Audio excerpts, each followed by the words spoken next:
Hi everyone, good morning, good afternoon, good evening, wherever you are. I'm your host, Dr. Haider Shah. On behalf of Calvas, I would like to welcome all of you to this webinar. Thank you very much for joining us.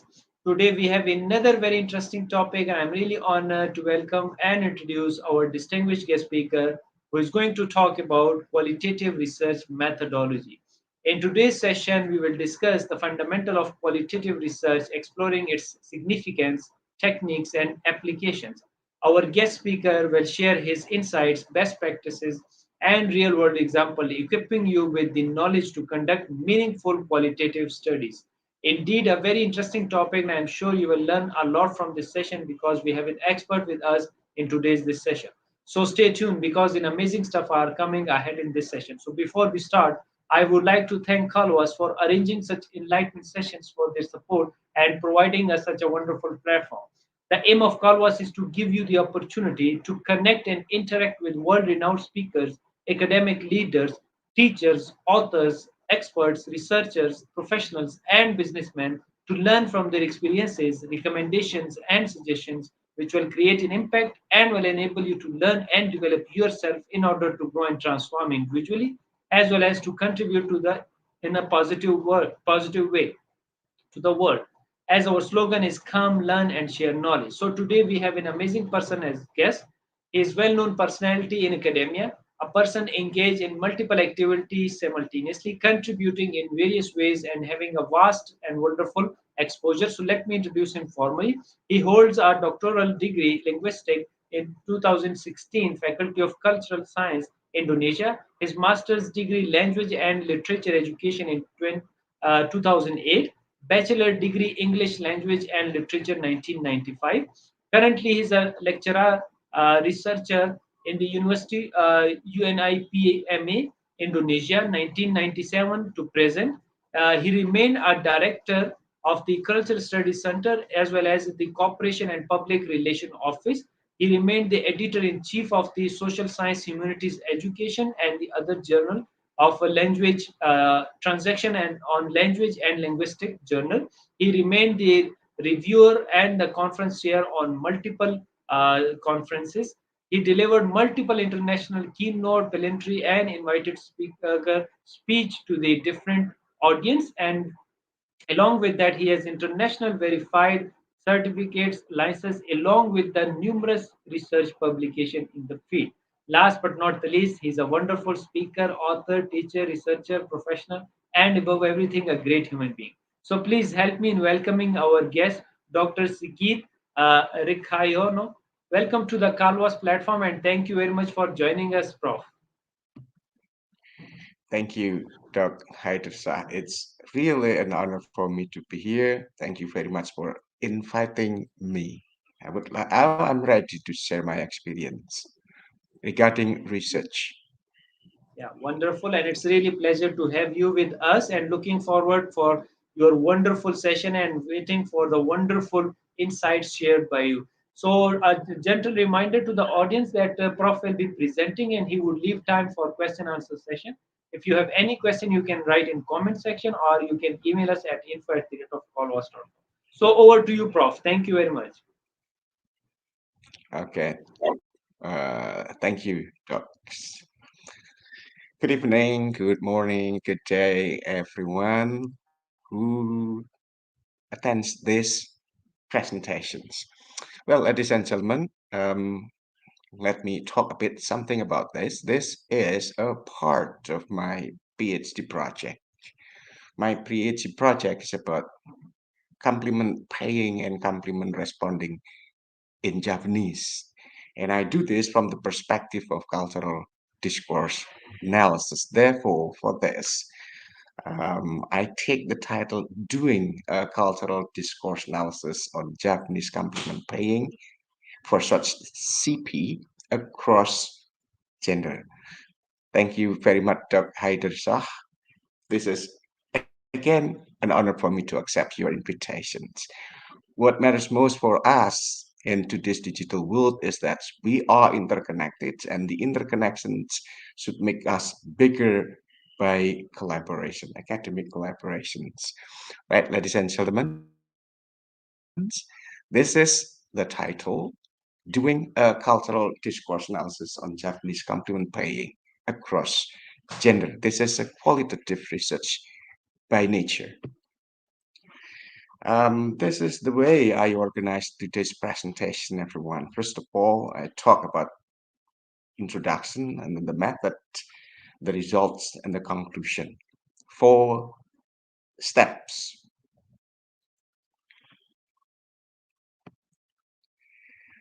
Um, this is the research site, everyone. Um, Let me tell you something about my PhD project, everyone. The topic is complement.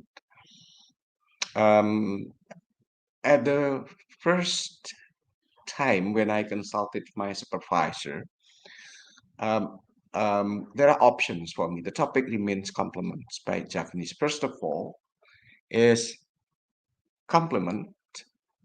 Complements produced by Indonesian EFL students, and the way I collect it is through discourse completion task. But my supervisors rejected it because the university, the faculty where I got my PhD is not in teaching or in pedagogy. It is faculty of cultural sciences. If I was interested in something complement related to teaching, it should not be in the University of Gajah Mada. That's the first option. Second option, everyone, I try to compare the complements produced by native Japanese and the complement produced by native English speaking in the United States. At the time, I consulted some professors, say, for example, State University of New York. Um, a problem there was when I intended to compare the complement produced by the two different cultures. The complement produced by the Japanese collected based on naturally occurring data, the same by American must be also naturally occurring data. The problem will be they said that ethnography, by them, they define ethnography means staying in the research sites, the culture, people using the language for at least 2 years. The problem then, who will pay the expenses? Therefore, the suggestion is very beautiful that I focus on the complement produced by Japanese. Well, for your information, ladies and gentlemen, I was born and raised as native Japanese. To be more specific, ladies and gentlemen, Japanese Japanese is the major ethnic group in Indonesia. When we talk about Japanese, ladies and gentlemen, there are ways how to define Japanese or part of Japanese. The one most renowned is the so-called canon Japanese. This is around the palace of Surakarta and Yogyakarta in central Java. These two areas are called the center of Java culture. The language spoken here is considered to be the most polite. People say so. Um, our research site, everyone, is the so-called Mataraman culture. Mataraman cultural enclave. This is uh, geographically in East Java province, ladies and gentlemen, East Java province. In East Java province, there are some cultural enclaves. One is called Mataraman here, everybody. You can see the colored one. Another cultural enclave is around here. People call this Are, and some other is around here. It is called Pedalungan, influenced by Madurese culture. Another is here in Tengger, Bromo. Another is here Osing. Um, this cultural enclave, Mataraman, and so on and so on. Mataraman cultural enclave is unique, ladies and gentlemen, because Geographically, this area is situated in East Java province. But culturally, ladies and gentlemen, this area is close to this central Java province, the place of the canon of Java culture, the Surakarta and the Yogyakarta palaces. For people in Surakarta and Yogyakarta, the people here in Mataraman cultural enclave, yeah, they speak Javanese, but the Javanese they speak is not as polite as the Javanese spoken here in Central Java. However, everybody, the Javanese spoken here compares to the Javanese spoken here in um, in the wide area. Well, the Japanese people in this wide area consider the Japanese we are speaking here in this area is more polite. We are less direct, while people here in the wide area, they tends to be more direct. Therefore, ladies and gentlemen, this area is something in between. People here in the Central Java don't regard us as the same as they are, and people here in the wide area think we are not the same as them. So this is unique. Therefore, my research site is here. Um, Mataraman Cultural Enclave. It consists of some cities or regencies: Ngawi, Madiun, Mactan, Ponorogo, and Pacitan. That's my research site, ladies and gentlemen. Next, let's talk about um, why complement. Complement is among us speech act, everyone. There are many kinds of speech act. It depends on which theory we are using, but I would like to pick up one which is specific, that's complement. A definition, everyone: speech act which explicitly or implicitly attributes credit to someone other than the speaker, usually the person addressed, for some good. It can be about possession, characteristic, skill, etc., etc., which is positively valued by the speaker and the hearer. Something considered positive or good. That's compliment. A definition. But in fact, everybody, a definition often is affected by culture. It may work in a culture, specific culture. It may not work on another culture, and that's what is unique about a definition.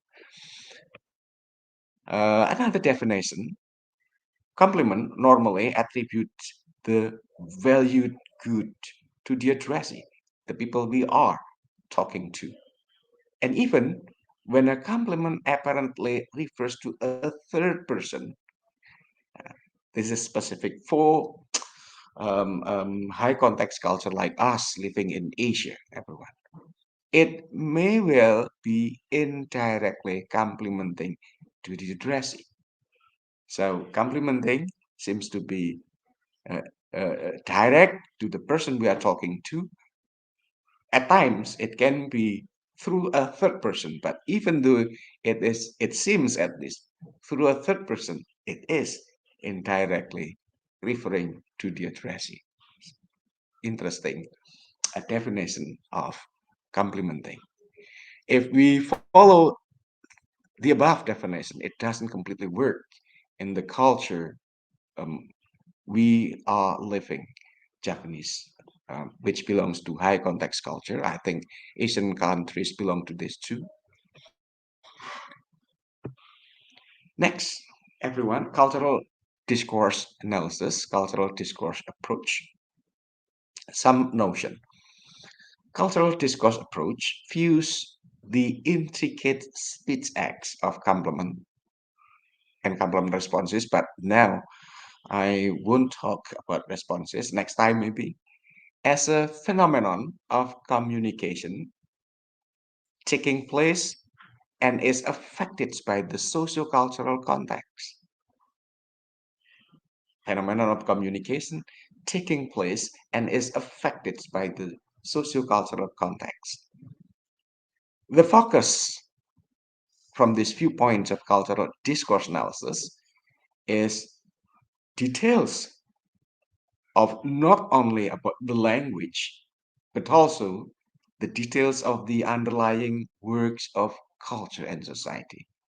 So when we do a research making use of cultural discourse analysis, there must be one details, explanations of the language, and details of explanation about how the culture where the communication takes place works.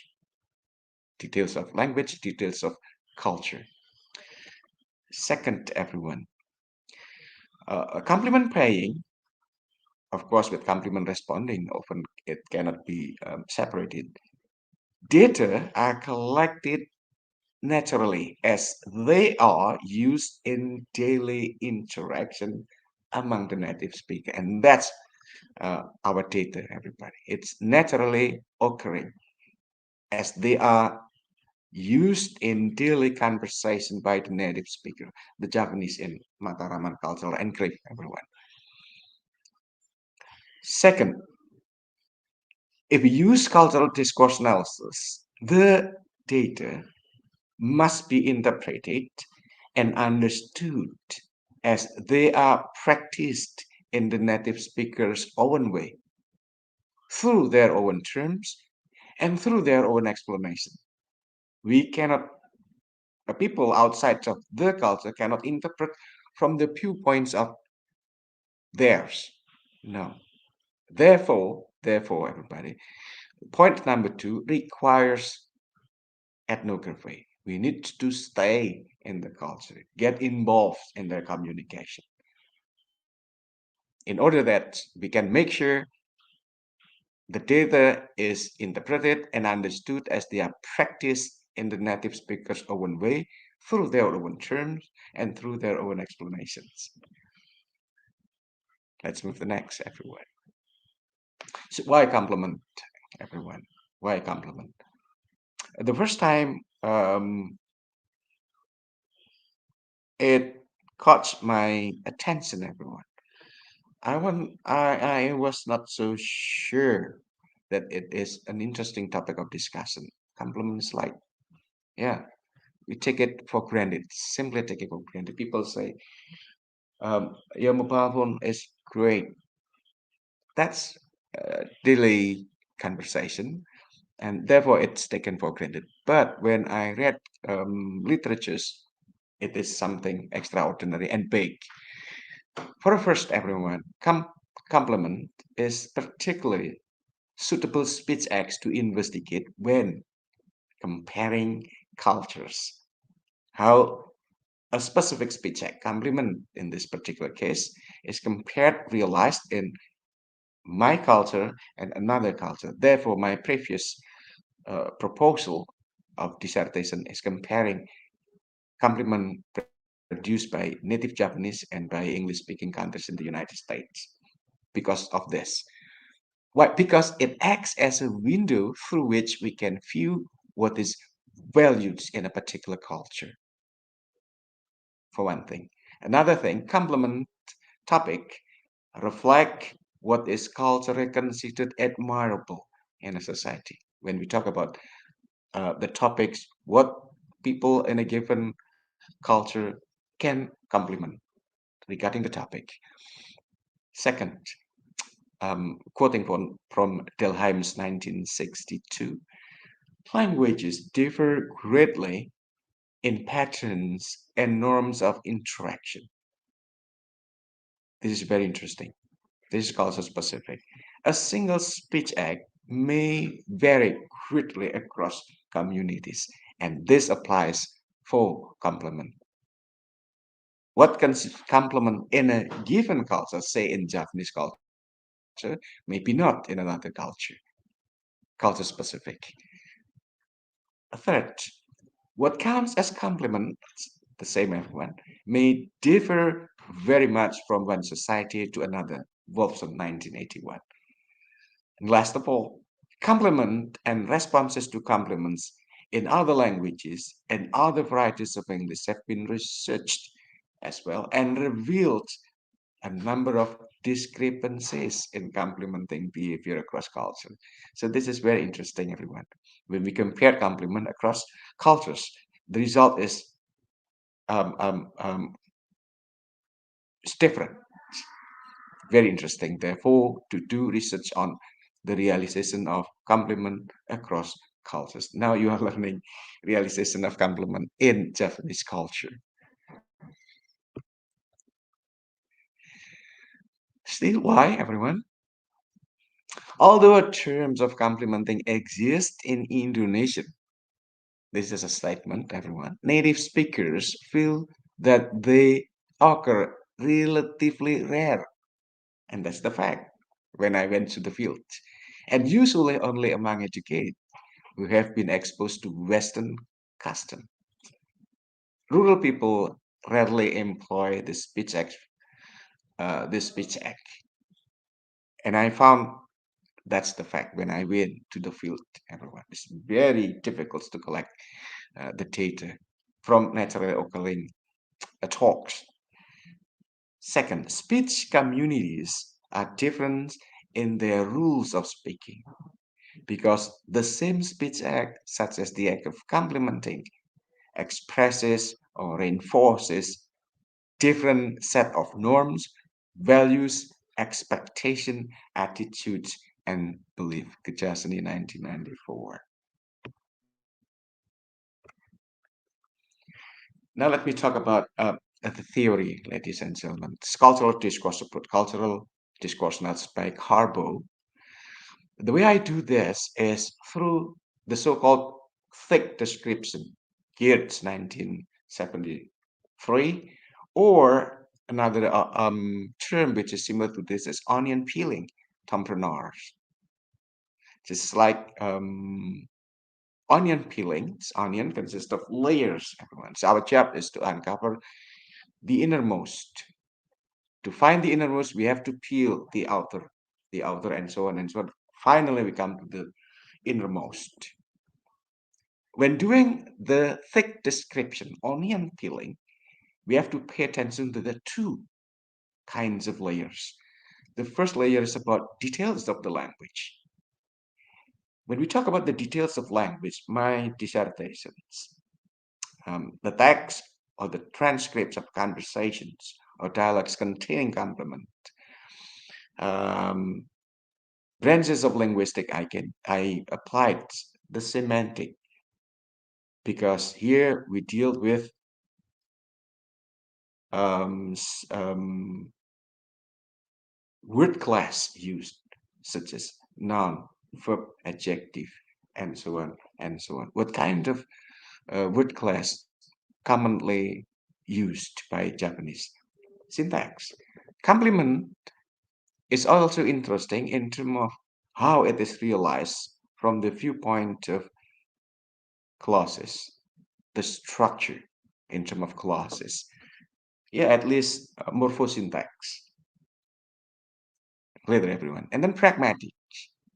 When we talk about complement, it is about speech acts. Therefore, it belongs to pragmatics too. And then discourse analysis. When we talk about from these viewpoints of discourse analysis, we talk about whole unity. And this is also among the topic in discourse analysis. That's the text and the context to reveal the meaning of the message. Uh, the locution in speech acts, the context must be presented. And the way I present the context is from I'm speaking mnemonic and then Skolon and Skolon 2003 politeness system. Now let's move to the second part, everyone. It's the details of the cultural work, how Japanese culture works regarding the realization of complementing. Texts are interpreted in terms of cultural structures or used to reconstruct such structures according to teacher everyone. The theory of culture I use to explain the works of Japanese culture affecting the realization of complement is the universal one and the specific one. The universal one, at least there are two, the six dimensions of culture by Hofstede and or seven dimensions of culture by Tom Berners. That's the universal view of culture. Well, the specific view of culture, I look this from the viewpoint of Japanese culture. I make use the not Japanese, everyone, Japanese, mistyping.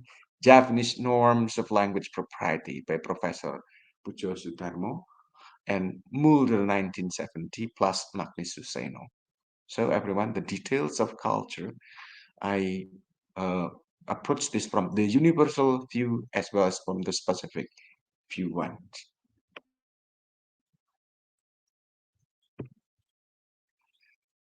This is the method. This belongs to qualitative inquiry, everyone, as requested by Dr. Haider Shah. So why it belongs to qualitative inquiry? Because, for one thing, collecting evidence. When we collecting evidence, we talk about number two produces findings that were not determined in advance. We cannot determine in advance. Therefore, we need to go to the fields collecting data. Sometimes and often frustrating, spending a lot of time and don't get any single speech check of compliment. Third, seeks to understand given research problems or topics about values, opinion, behavior, and social context of a particular population, Japanese culture, everyone, from the perspective of the local population it involves. Then takes place in a naturalistic setting. Therefore, I went to the fields doing audio recording and transcribing the conversation of the talks. Select participants through non-random method, based on whether the individual have the information vital to the questions being questions. And last of all, report the data in narrative form. Therefore, on the viewpoints of these 6 points, my research falls to the category of the qualitative. The participants, everyone, um, to the best of my knowledge, this is the first research on complementing by native Japanese the data collected from naturally occurring data. Since this seems to be the first, everybody, it is very hard for me to specify. Say, for example, I will focus on the old one, the young one, the children, those live in countryside, in villages, in big city. No, everyone, I did not do that. Therefore, my participants, Japanese male, female, children, teenagers, adults, in the Japanese cultural enclave Mataraman, I just explained to you, in East Java province, which is unique, situated in East Java province, but culturally closer to the canon of the Japanese culture, Surakarta and Yogyakarta kingdom, ladies and gentlemen. Data collection techniques, everyone. This is the way I collected the data. I did audio recording, everyone. Audio recording, not video recording. It's very difficult to do video recording. Even though it is possible for me to collect video recording, but um, this will this will damage the setting of the data I am collecting. Therefore, audio is the best choice. Naturally occurring data from a wide variety of everyday speech situation, everyone. I could place from one place to place. recording, audio recording. Some student helped me to collect the data, and the other is through interviews, selected informant. Naturally occurring data gathered through ethnography of communication, the Sepultroik 2003, ethnography of communication. I was assisted by native co-field workers, students. I trained everyone. My instruments of audio recording and field notes.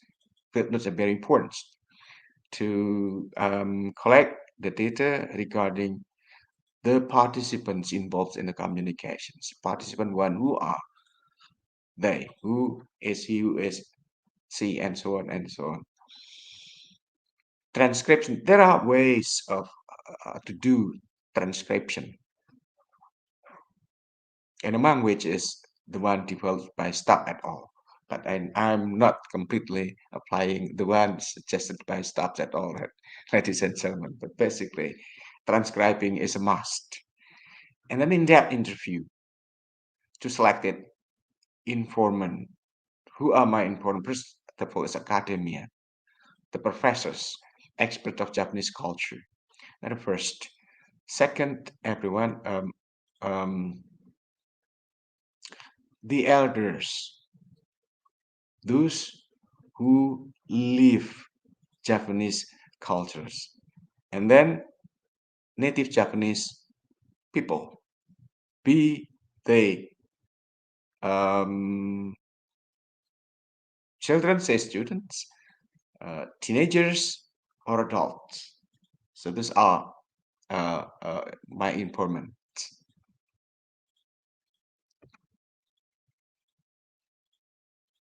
And now let's talk something about compliment paying, ladies and gentlemen.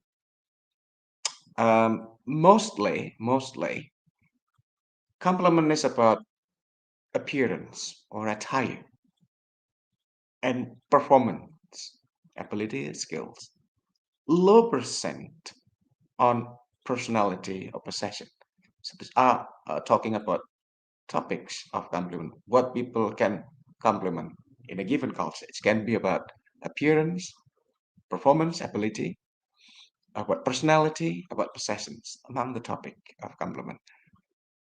Second, ladies and gentlemen, compliment can be done directly.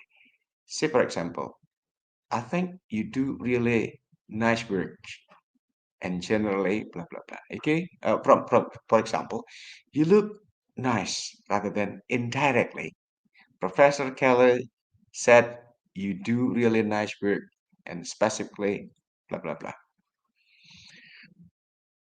Third, without comparing, ladies and gentlemen, you look young as compared to you look years younger than your little brother. Last of all, mostly by interlocutors of first the same sex, second similar age, and third equal status. That's what's common feature of um, um, expressing compliment.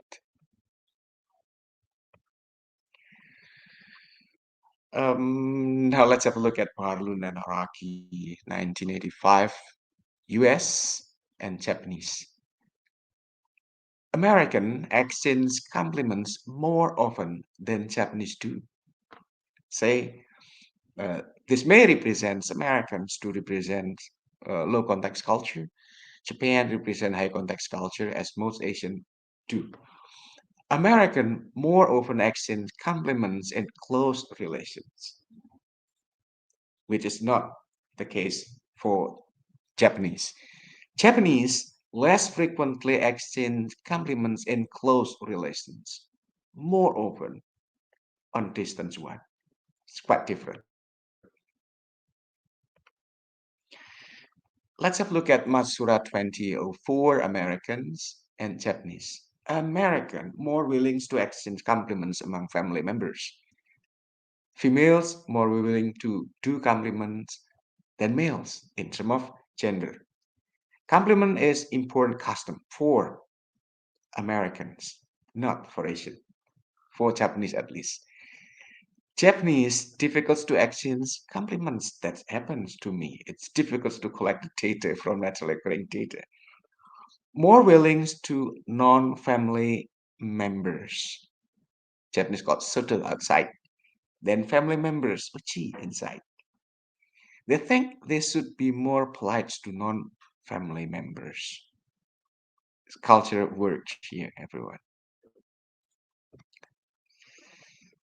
Now, in terms of semantic features of compliment, everyone.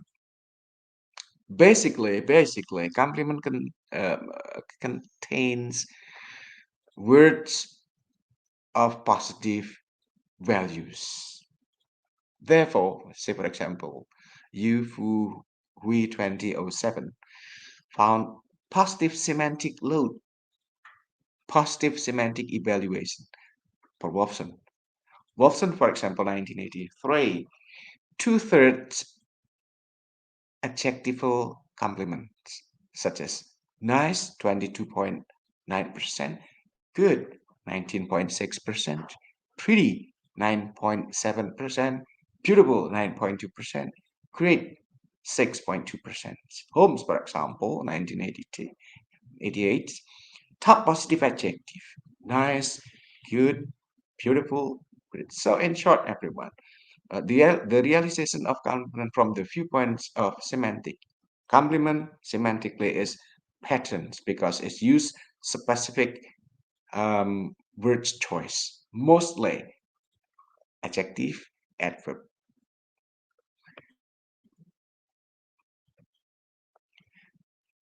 Another semantic features from the Japanese, everyone. We can say here, Daikuhara 1995. I can't pronounce this in Japanese, therefore I say the translations. Nice, good, great, beautiful or clean, pretty or cute, good or delicious, great or delicious. We can decide, therefore, everyone, that complement semantically is highly patterned using specific words across cultures.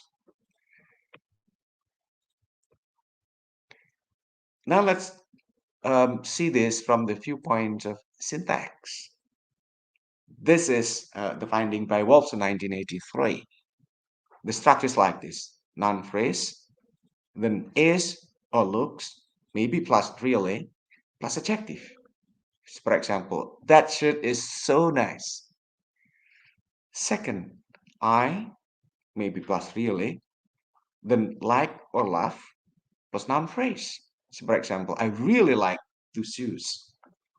And the third pronoun is maybe plus really, plus an article, plus adjective, and noun phrase. So for example, that's really a great meal.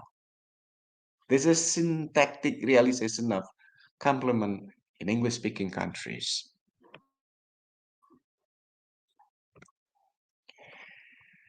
Now let's come to the third, everyone. That's the results of my dissertation in terms of the topics. The topic, everyone, consists of um, PO stand for possession, PS stand for personality, AP appearance, AB ability, OT other. We can see, everybody, my study results shows like this in terms of the patterns. PO possession is the most preferable. It is followed by ability.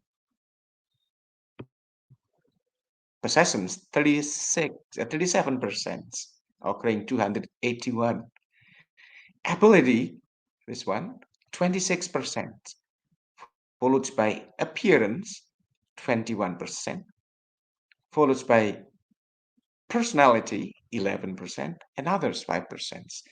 So this is the patterns of topics of complement according to the order of preference by Japanese: possession, ability, appearance, personality, and other. What about by other research? homes, for example, let's have a look. The most preferred is appearance. It's not possession. It's different. Then ability. Yeah, the same. Japanese also ability, the second preferred.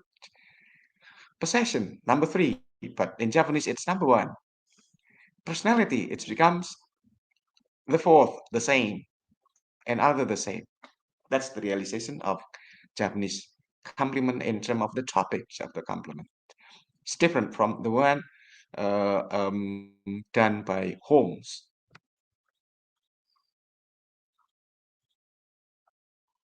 Now let's have a look at this is compared to Mo Mosiha 2002. The most preferred is appearance, then possession, then trait and ability. It's different, everyone. That's the result. It's different. Now let's have a look at this one by Kim. It's Korean, everyone, and Japanese. Korean, the pattern is appearance, ability, traits, country. Country, I don't find the topic of country in terms of complement. What about by the Japanese? The Japanese appearance, the same, and then trait, but Korean ability, number two. Ability, number three, by Japanese, but it's not by Korean. Country is the last, both the same. So that's the realization of complement topic in two culture, Koreans and Japanese. Ladies and gentlemen. Now let's have a look at Yu Ming Chu, 2005. The patterns, everyone. Chinese. Appearance and possession becomes one, everybody. I don't know why. Then ability and then other. Now let's have a look the one by American. Ability first, then appearance and possession. So the realization of complement topic by the Chinese and the American, according to you, 2005, is different. And it's different too from mine. Now let's focus on the realization of the complement topics by from the viewpoints of gender. Now let's focus on male to male by Japanese male. We can see, ladies and gentlemen, here we can see the biggest, the most preferred topic by Japanese female when doing complimenting is ability. It constitutes 41%. Then it is followed by possession, 28. Then appearance, 21. Personality, 18. And other, 10%. Ability is the favorite topic of complimenting among Japanese males, everyone. And the conversation, everyone, the complimenting is done mostly involving those who are in the same status. Higher to lower, it can be, yeah, still high. But lower to higher position, small portion. In terms of distance, mostly it is done by those in close relation, or at least they know each other. Rarely they exchange complimenting among those who do not know each other. Distance, everyone. So this is the realization of complement topics by Japanese males. The most preferred is ability, and so on and so on. This is a very interesting topic of discussion why ability becomes the most preferred topic of complementing among Japanese female. Therefore, it is interesting to view this from this one. Hegemonic masculinity. It's another research, everyone. I am working on this, explaining from this viewpoint ideology, hegemonic masculinity. In explaining this, why ability becomes the most preferred topic of discussion and complementing. That's male to male. Now, male to female, everyone. Still, the most topic preferred is ability, then possession, and so on and so on. We can conclude, everybody. Compliment done by Javanese male, the most preferred topic is about ability. It's very interesting. Similar, everyone. Compliment by male to female in Japanese, mostly done by those who know each other. Rarely, compliment is done involving people who do not know each other. Mostly involving those in equal status. Rarely involving one of those who is higher or lower in status. In status can be about age, can be about social status, and so on and so on, education, and so on and so on. Now, what about from the viewpoints of Japanese female? This is female to female. The most preferred, you can see everyone, 45% is the topic about possession. It is followed by appearance, the second most preferred. First is possession, second, appearance. This is also interesting, everyone. Therefore, in my viewpoint, it will be interesting, at least challenging, if we can explain this from the viewpoints of hegemonic femininity ideology. I imagine later I can collaborate with, say, my friends from Pakistan or anywhere doing the same topic, complement. And let's see the result, whether the same or different realization of complement by in terms of gender. This is female to female, everyone.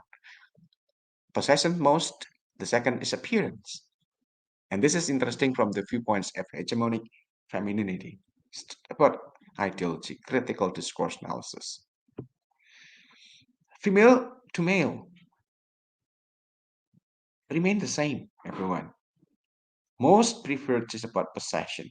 Second is about appearance, constant by female, constant by male. Preferred male, ability, female, possession, and appearance. This is an example of the data, everyone, in a conversation. The above is in Japanese. This is word for word explanation. And this is the third line is, say, pragmatic translation. An example of topic about ability, everyone. Let's have a look at this. Walah, walah, Rosoman, blah, blah, blah. Roso means powerful. It's about ability. This is the response. This is beyond today's topic of discussion, everyone. I focus on the compliment only, not the response. Now let's have a look at, say, this is how I explain in terms of politeness. I do not make use BL, but I use Skolon and Skolon politeness system. In Japanese, ladies and gentlemen, the way they communicate is governed by the rules. This is called tata krama.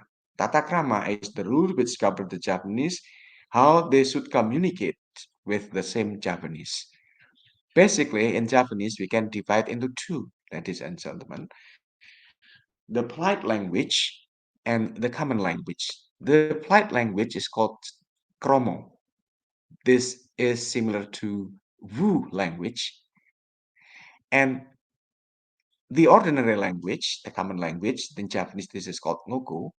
This is two language, two varieties. How the two are used, um,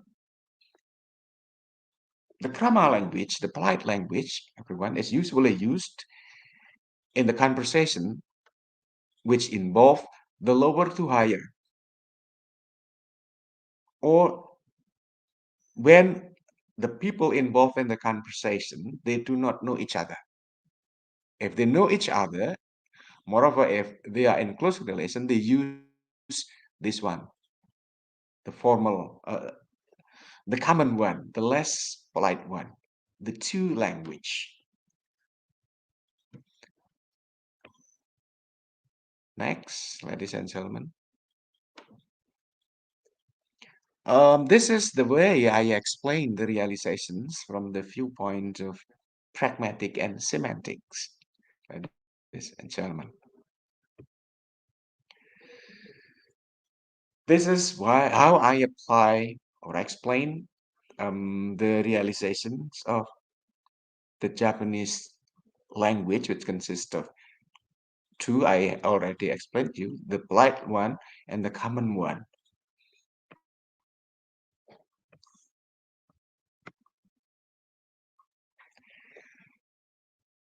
And then, everyone, broadly speaking, um, regardless of the gender, ladies and gentlemen, the preferred topic for compliment by Japanese is, first of all, possession. Topic about possessions becomes the most preferred by Japanese, regardless of gender. Then, ability, the second most preferred. The third topic is appearance, it's 21%. Then personality and other.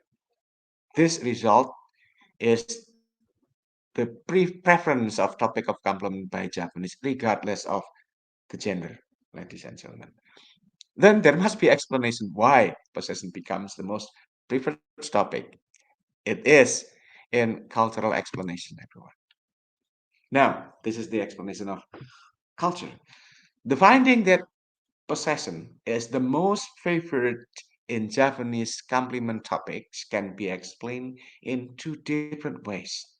First way, the first is in terms of half states cultural dimensions of masculine, feminine about Indonesia. That's the universal view of culture. The second, this is from the viewpoint of Japanese culture, how possessions or wealth generally means or functions to Japanese. So this is the cultural explanation, the universal culture and the specific culture, which explain why possession becomes the most preferred topic by Japanese, regardless of the gender. Now let's have a look at the first in terms of hosted cultural dimension of masculine feminine about Indonesia. It is explained, everybody. Indonesia scored 46 on this dimension and is thus considered low masculine and is still categorized into feminine culture. Being in such category, it implies that in Indonesia, ladies and gentlemen, status and visible symbols of success are important. But it is not always material gain that brings motivation. It's possession, everybody. This is explained why possession is the most preferred topic of discussion. Often, it is the position that a person holds which is more important to them because of an Indonesian concept called gengsi. It is understood then that possession becomes the most preferred topic in Japanese compliments. Possession is the easiest symbols of success to see. By showing such symbols of success, the person will be held in high esteem by the society. Kids 2014, ladies and gentlemen. The second, and now I would like to explain this from the culture of the Japanese, that PO becomes, possession becomes the most preferred. It is closely related to how possession or wealth generally means or functions in Japanese. Possessions plays a vital role among Japanese, as it is a defining symbol of not only success but also social status. Ladies and gentlemen, three expert informant mentions in the interviews that the Japanese concept of possession is associated with the cultural keyword of five. One, wanito, women, wismo, house, juriko, weapon, turongo, vehicle, horse, literally, kukilo, pets, birds, everyone. So, possession in Japanese refers to collection of these five. Therefore, possession becomes the biggest, the most favorite topic of discussion and compliment among Japanese ladies and gentlemen. One by one explanation. Wanito, women. Literally, it means woman, everyone. It suggests that it is wise that Japanese adult men to get married. The presence of a woman plays a vital role in society. Japanese men are often assessed to what extent their social circles are. Getting married means building circles, ladies and gentlemen. The wider their social circles, the more they are admired.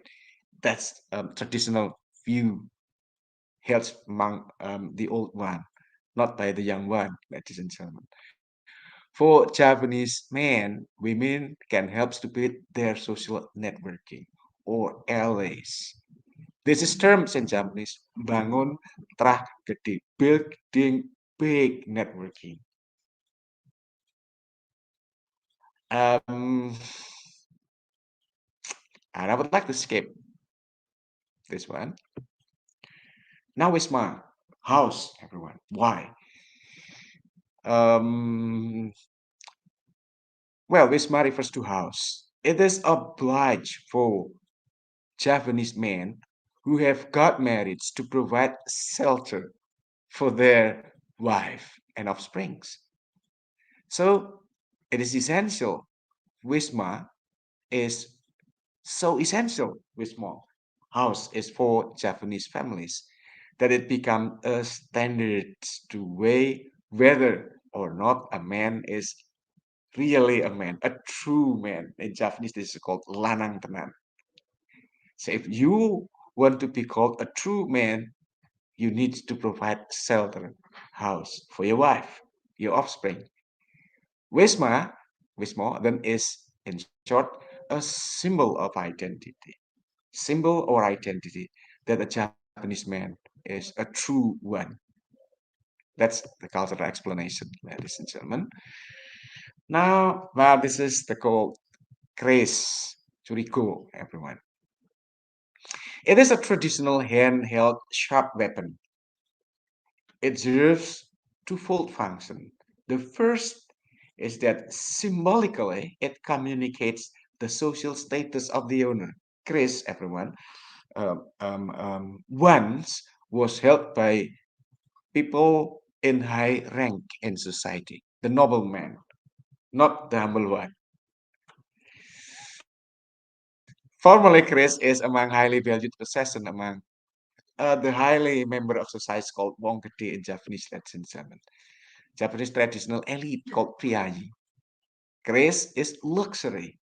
Nowadays, such luxury are transformed into cars, antiquities, and other comfortables for life. The second grace is believed to have magical power by the old one. This meet the spiritual needs of Japanese, not to impart universe, as universe is unity. Universe uniting the worldly life and the heavenly life. The Japanese wise word saying it is manunggaling kamulo lan Gusti. Turongo, horse, everyone. Turongo refers to horse. Formerly, horses were ridden only by the Japanese traditional elite, by piayi.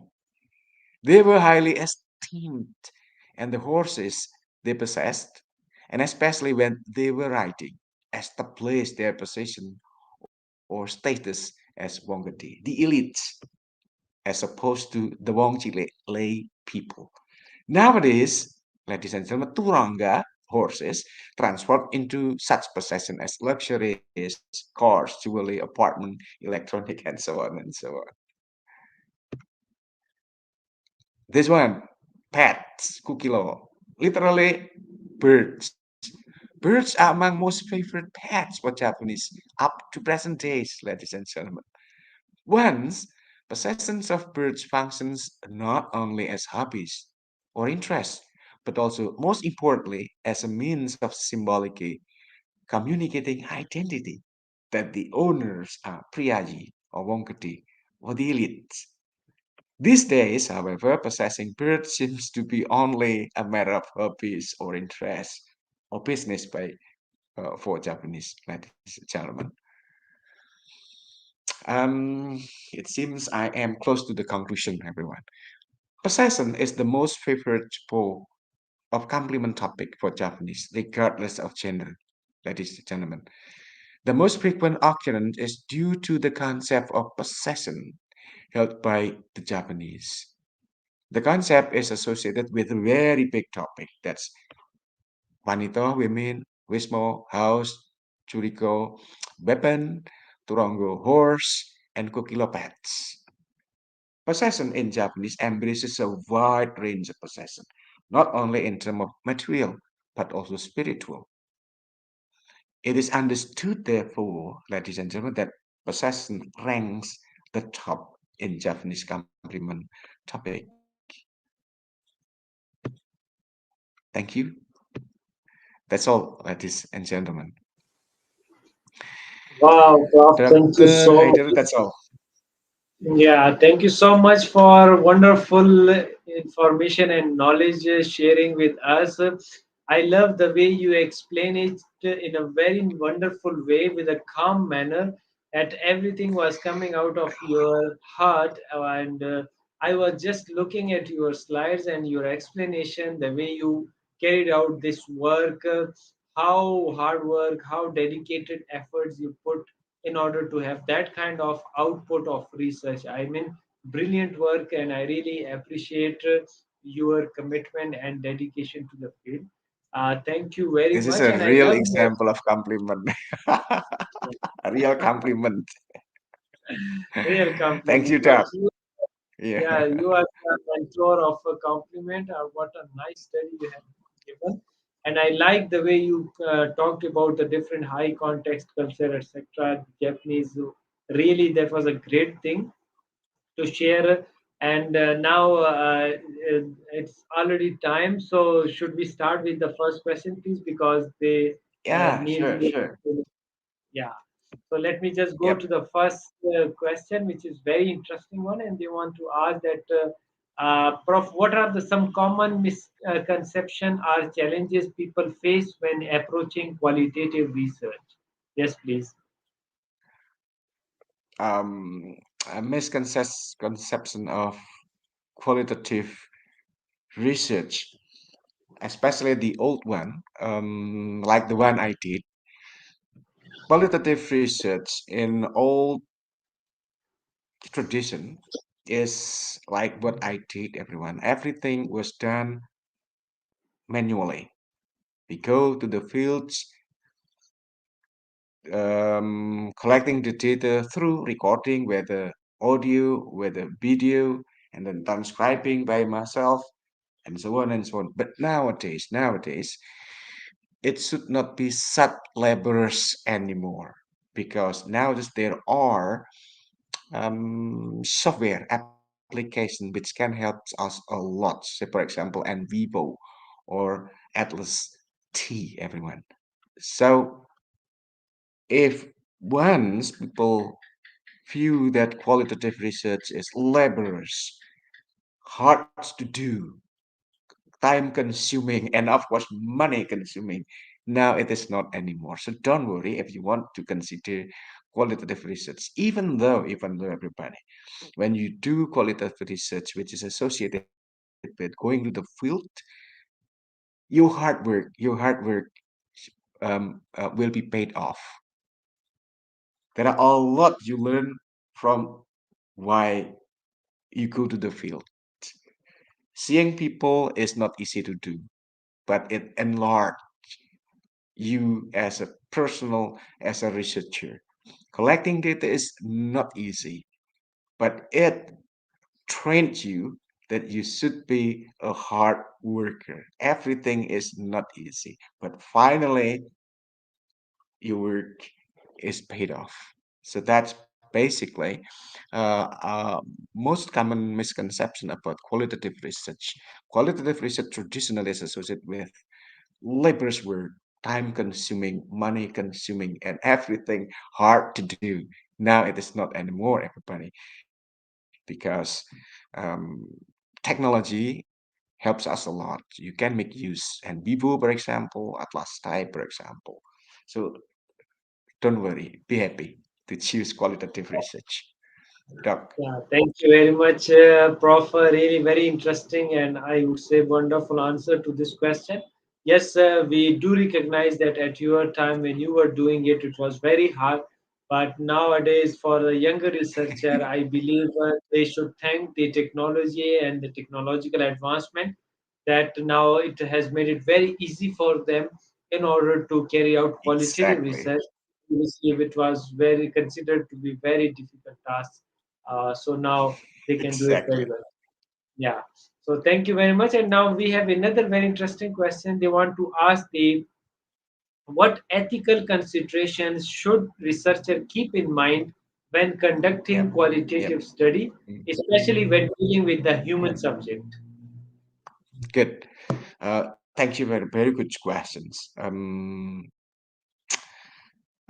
We need to go by the book, everyone. We should consider the ethical consider when we are our works involves people. First of all, when I went to the field, uh, we need to provide uh, compassion that the persons we want him or her to be informant is willing or not willing to share information. That's first. Second, uh, he or she must be well informed what the data we require from them, and then how we store the data, who can access the data. Next, how we display the data we collect from them. In this regard, everyone, um, the participant, therefore, the names of the participant, not only the name of the participant, the transcribes, the transcripts, everyone, the transcript should be coded. The transcript should be coded. The name of the participants involved in the conversation, let alone, must be coded too. Should not show the real name. It can be unethical. So that's among ethical consideration. First of all, we need to come to the persons involving our intention, what we want to do. Then he or she remains free to accept or to reject becoming our participant. Then we inform what kinds of information we are going to collect. We inform also how we will store the information, who can access. Once we finish transcribing, sometimes we come back to the person. This is the conversation. Is it correct? And so on and so on. This is laborious. Then, when we come to presenting the data in our report, we should keep anonymous. Therefore, coding is very important. That's among the ethical consideration. everyone. Wow, thank Thank you. you. I really enjoy. I'm really enjoying the way you are giving answer, Prof. But since we have the time limitation and time constraint, so we take the last question. I think you are the right person to ask this another very interesting question by our audience from around the globe. They want to ask that to Prof. How Okay, do Doc. you ensure the quality of qualitative research findings? Yes, please. Okay, thank you. The quality of research finding, ladies and gentlemen, to make sure it is high quality, it belongs to high quality. First of all, we need to make sure the data we collect are the data which answers the research question. That's first and foremost. The second, ladies and gentlemen, this is, I think, common for everyone. We do literature review. We do literature review. What people already done, what not yet done. Then, to make sure, for my research, everyone, I am a researcher. Even though I belong to the culture I am researching, because this belongs to ethnography,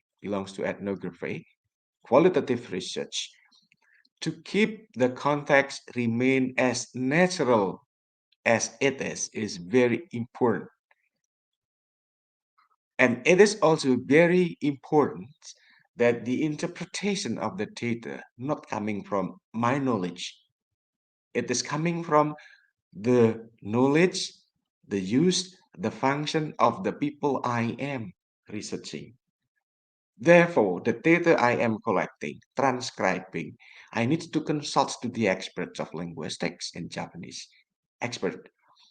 And then in terms of the explanation of culture, I need to come to academia, the professors. I need to go to the elders who know Japanese culture, how it works in daily life. I come to the people who actively involved in such communication. Therefore, my participant consists of the children, teenagers, adult, and so on and so on. The interpretation of the data, not mainly coming from my interpretation, not from the interpretation coming from outside of the Japanese culture, but from their culture. This is among ways how to make sure the data is high quality. Basically, it is in terms of um, contrasting the data collected from one techniques to another technique. Thank you, Don.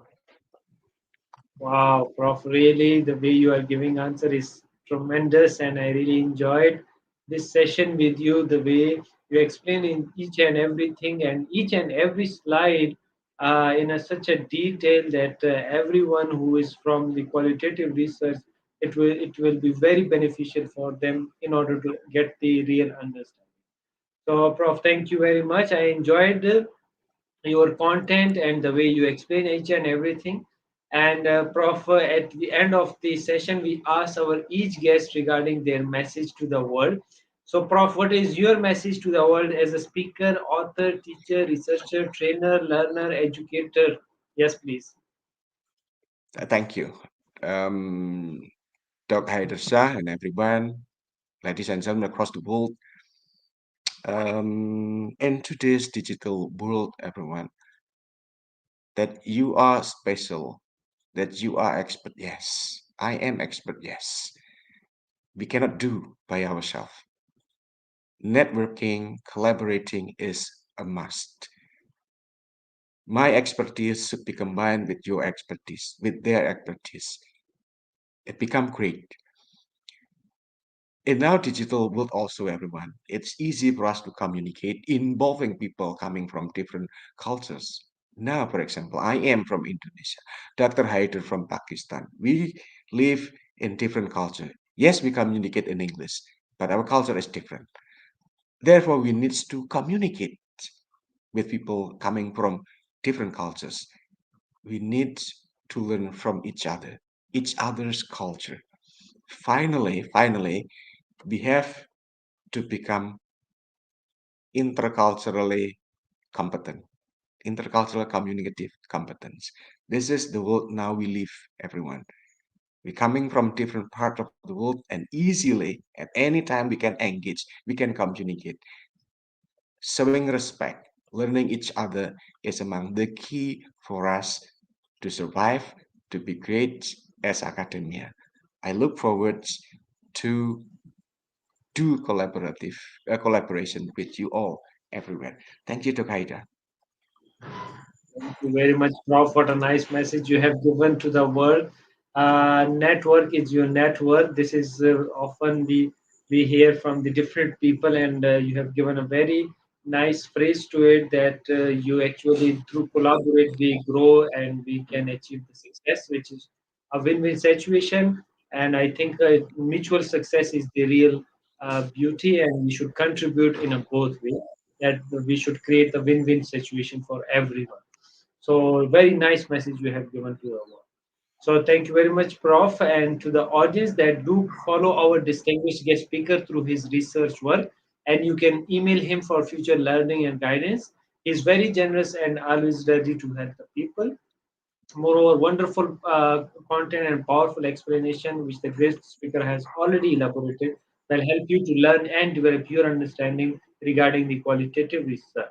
So that's all we have time for today. And thank you once again, Dr. Sigit Ricahyono, and thank you for your time and energy. And we really appreciate and thank you for accepting our invitation. And I Thank would you, like to everyone. thank our audience. Yeah, thank you so much. And I would like to thank our audience who joined us from around the globe. Thank you all for your support and liking our session. Stay tuned as many sessions are on the way. Please do not miss any session. Until next session, take care of yourself.